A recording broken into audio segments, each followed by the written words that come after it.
দর্শক, ভূমিকম্পের আরো খবর জানবো। ভূমিকম্পে আহত ও নিহতদের খবর রাখছেন আমাদের সহকর্মী নিবিড় সাহা। তিনি এই মুহূর্তে ঢাকা মেডিকেলে রয়েছেন, যুক্ত হচ্ছেন তিনি আমাদের সাথে সেখান থেকে।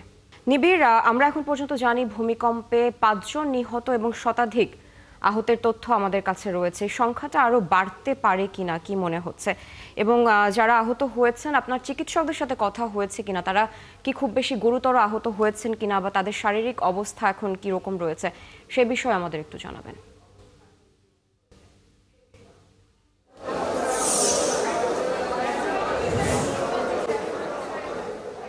স্যার, আসলে যদি বলতে চাই যে ঢাকা মেডিকেলের পরিবেশ আজকে যেমনটি রয়েছে, কিছুক্ষণ পরপরই অ্যাম্বুলেন্স ঢুকছে স্ট্রেচারে করে। আহত যারা রয়েছে সারা ঢাকা শহর সহ আশপাশের নারায়ণগঞ্জ, নরসিংদী থেকে বিভিন্ন জেলা থেকে কিন্তু রোগীদের নিয়ে আসা হচ্ছে এবং খুব হৃদয় বিদারক পরিবেশ কিন্তু এখন বিরাজ করছে এই ঢাকা মেডিকেলে। এবং আহত যারা হয়েছেন তাদের স্বজনরা যারা এসেছেন তারাও কিন্তু প্রিয়জনের সুস্থতা কামনা কিংবা হঠাৎ করে যারা সকালে বাসা থেকে বের হয়েছেন সুস্থভাবে, তাদের এমন করুণ পরিণতির কারণে কিন্তু তারাও আসলে এক কথায় বলতে গেলে যে সবাই কিন্তু ভেঙে পড়েছেন। এবং কিছুক্ষণ আগে গত ঠিক দুপুর 1টার বুলেটিনে যখন আমি সরাসরি সম্প্রচারে ছিলাম, তখন আমাদের লাইভে একজন শিশুকে আমরা দেখাচ্ছিলাম, ওমর নাম, যার 10 বছর বয়স। তাকে নিয়ে আসা হয়েছে নরসিংদী থেকে। তো নরসিংদী থেকে সেখানে ঢাকা মেডিকেল আনার পর যখন অবজারভেশন রুমে তাকে নিয়ে যাওয়া হয়, ঠিক সেখানেই কর্তব্যরত চিকিৎসক পরীক্ষা নিরীক্ষা করে তাকে মৃত ঘোষণা করে।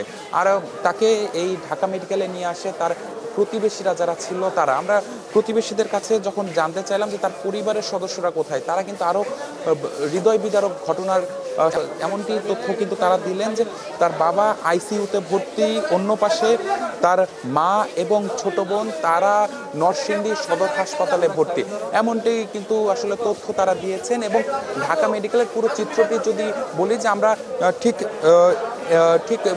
মিনিট 3 আগে আরও 2 জনকে ঢুকতে দেখেছি ঢাকা মেডিকেলে স্ট্রেচারে করে নিয়ে।